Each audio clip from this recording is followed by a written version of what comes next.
welcome back to Underrated Movies. I am your guy, I'm your man, Mr. Alton Henry, and today I'd like to talk to you of another film that I believe is kind of underrated just because I believe the film tried to do something different with the franchise and it was a risky, creative choice. And given, it's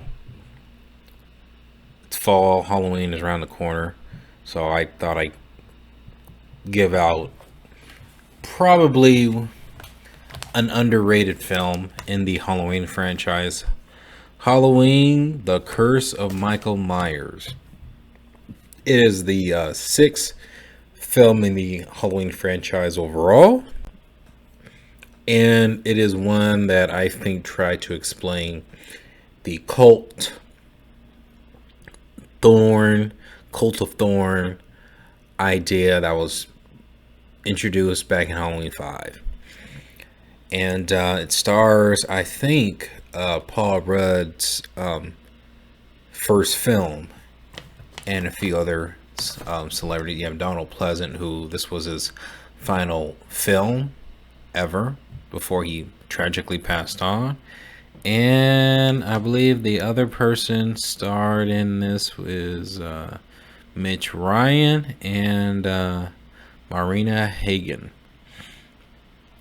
In this film, this version, the unrated producer's cut, is a re-edit version of the original Halloween 6, which I liked that one too, just because of certain events, certain scenes that happen in this film.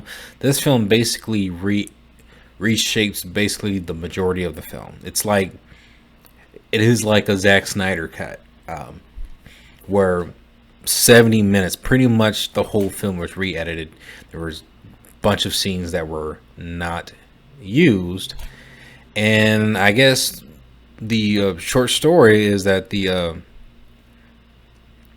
of this movie is taking place years after Halloween 5, like 6 years, and Jamie is a teen who just gave birth to a baby boy, and she is being held captive in this cult of Thorn for quite a while within those 6 years.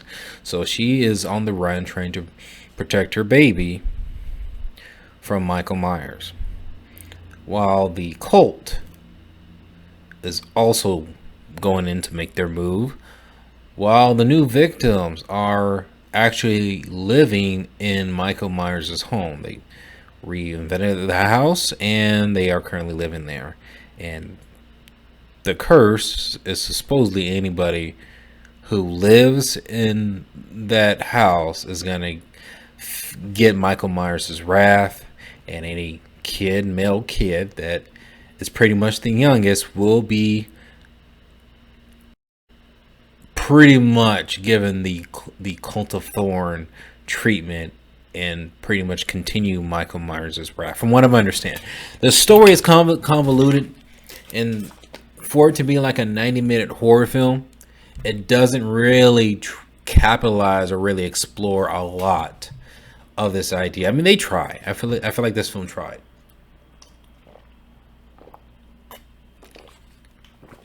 I feel like it tries to do something to explore a reason why Michael Myers is the way he is, why he goes out and kills people, most specifically targeting his blood relatives. And this film was supposed to basically explain it. But I think the more they try to provide a backstory with this film, it does suffer suspense and mystery behind the character Michael Myers, which I feel like the unrated producer cut, I feel like in this version you see less of him compared to the theatrical. But I feel like this film, this one tries to do something more, exploring that that there is a cult that's trying to pass on Michael Myers' abilities and his purpose onto the other family members. And I don't remember, it's not Judith Myers, Laurie Strode, Jamie Lee Curtis, she is not in the film. what her real name was, which I need to look up. But the core of this film is really with this new version. I feel like Dr. Loomis gets a little bit more shine in here. It's more, I feel like it's edited around with Donald Pleasant and Paul Rudd's character, who pretty much are the ones who come up with the plot to try to stop Michael Myers, and then the cult that reveals itself, which I think towards really the end of the film. And that's the thing. I think the film plays out too much of a typical slow burn horror when they introduce certain elements of the cult. It doesn't really do anything with the cult of Thorn until like early in the film, and literally the last 10 minutes of the film. And that's kind of a letdown. I was actually, when they introduced it in Halloween 5, I was really hoping they would explore more of that. And there are things I like a little bit better compared to the theatrical cut. There were more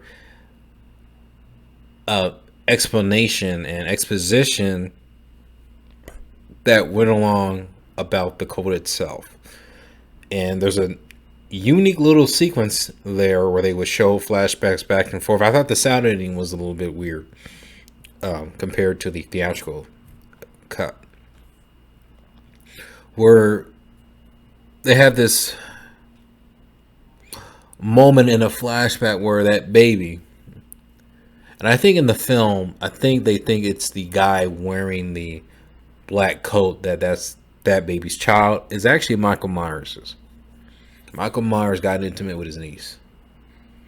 And it shows here in this version flashbacks that heavily imply that that's what happened. And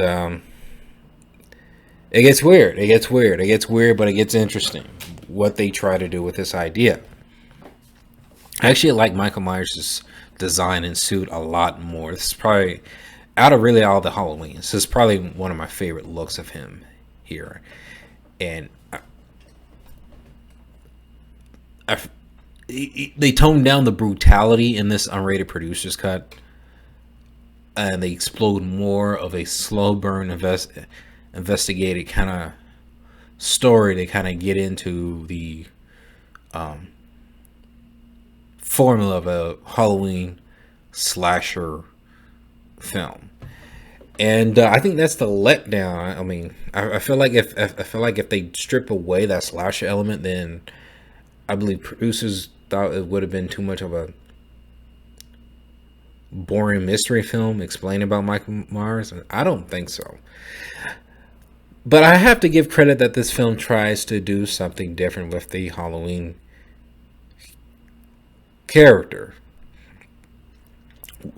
But I also believe that this film also hurt the franchise to where they had to do like a little reboot. And I understand that they did away with this premise and just went back to Halloween with Halloween H2O 20 years later, just to continue Michael Myers pursuing Laurie Strode, was supposedly his sister. But in the new Halloweens, the 2018 to now, they pretty much retcon that into, well, we'll see in the final film, Halloween Ends. And yeah, we'll see. The Halloween franchise is convoluted, but Curse of Michael Myers tries its best to steer away in a very experimental direction with the franchise. The cult stuff, especially towards the end, was interesting. And I have to be honest, I think I'm starting to like the unrated producer's cut a little bit more. Just respecting that it tried to do something unique with the Halloween franchise. Is it by all means a good movie? It's a nice experiment. It's a nice experiment. It does get a little bit tiresome when characters constantly basically retelling the origin stories and the mystery and the myth, the legend of Michael Myers. Dr. Loomis does it in almost every single film. that he is in. Paul Rudd does this to explaining it.